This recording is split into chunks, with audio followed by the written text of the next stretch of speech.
स्वर्ग के द्वार पर बहुत भीड़ इकट्ठा हो गई थी। चित्रगुप्त को बुलाया गया। चित्रगुप्त ने कहा कि हमारे पास बस 3 लग्जरी स्वीट्स बचे हैं, जिसके मरने की कहानी सबसे रोचक होगी वो ही अंदर जाएगा। पहला आदमी आया। वो मोटा सा अधेड़ उम्र का था और सूट बूट पहने हुए था। चित्रगुप्त ने पूछा, तुम कैसे मरे? पहला आदमी, मैं एक बिजनेसमैन हूँ। मैंने पिछले साल एक खूबसूरत और जवान लड़की से शादी की। मैं दिन रात मेहनत करके पैसे कमाता हूँ। मुझे शक था कि मेरी पत्नी का अपने बॉयफ्रेंड के साथ चक्कर है। मेरा अपार्टमेंट 10 मंजिले का है और मैं 5वीं मंजिल पर रहता हूँ। आज सुबह मैंने एक आदमी को मेरे घर में आते देख लिया। मैंने एक्स्ट्रा चाबी से घर में घुसा और बेडरूम में गया। अपनी पत्नी की स्थिति देखकर मेरा शक यकीन में बदल गया। बस मैं उस आदमी को मारने के लिए ढूंढने लगा।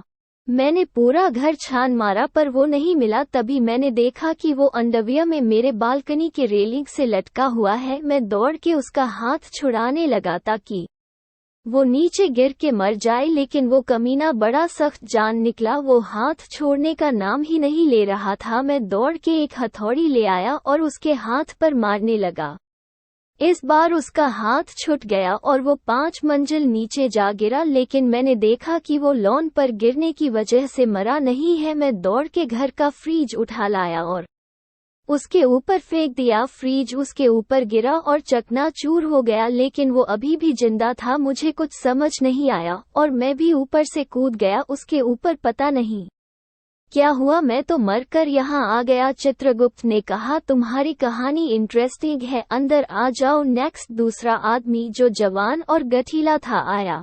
वो सिर्फ अंडरवियर में था। चित्रगुप्त ने पूछा, तुम कैसे मरे? दूसरा आदमी, मैं एक स्पोर्ट्समैन हूँ। मेरा अपार्टमेंट 10 मंजिले का है। मैं 10वीं मंजिल पर रहता हूँ। आज सुबह मैं बालकनी में कसरत कर रहा था कि किसी तरह से नीचे गिर गया। चित्रगुप्त ने पूछा, और तुम गिर के मर गए? दूसरा आदमी, नहीं, गिरते वक्त मैंने किसी नीचे वाली मंजिल के बालकनी की रेलिंग पकड़ ली। अभी मैं ऊपर चढ़ने की कोशिश कर ही रहा था कि एक मोटा आदमी आया और मुझे बचाने की बजाय उल्टा मेरा हाथ रेलिंग से छुड़ाने लगा। चित्रगुप्त ने पूछा, और तुम गिर के मर गए? दूसरा आदमी, नहीं, मैंने कैसे भी करके अपना पकड़ बनाए रखा।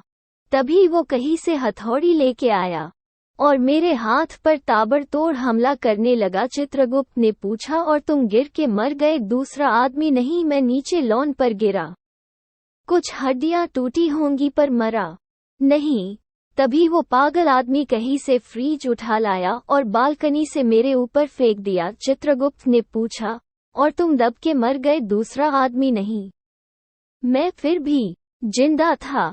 तब तक मोटे आदमी को क्या सूझा और वो खुद ही मेरे ऊपर कूद गया। चित्रगुप्त ने पूछा, और तुम मर गए? दूसरा आदमी, हाँ, लेकिन वो मोटा भी नहीं बचा होगा। चित्रगुप्त ने कहा, तुम्हारी कहानी इंटरेस्टिंग है, अंदर जाओ, बड़ा मजा आएगा। नेक्स्ट तीसरा आदमी जो जवान पर हल्का फुल्का था वही खड़ा था और सबकी बातें बड़े ध्यान से सुन रहा था। आगे बढ़ा। चित्रगुप्त ने पूछा, और तुम मर गए? तीसरा आदमी नीचे निगाहें किए हुए, वो बात ये है ना, मैं उसी फ्रिज के अंदर छुपा हुआ था।